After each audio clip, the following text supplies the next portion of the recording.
this. That's why I love WhatsApp media to use it, because we can share easily with our friends and with our family, and we have a job or document we can share to our partner.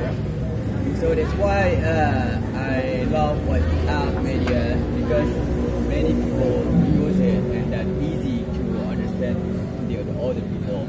But it's different like we use FB, because a lot of people, many people use it, because you can see from the kids until the older or the young person use it with FB.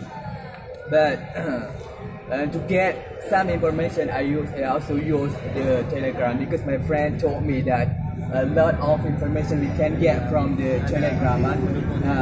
The friend just told me that is Fahmi told me, and I can see many information like idiom lands, like what is it?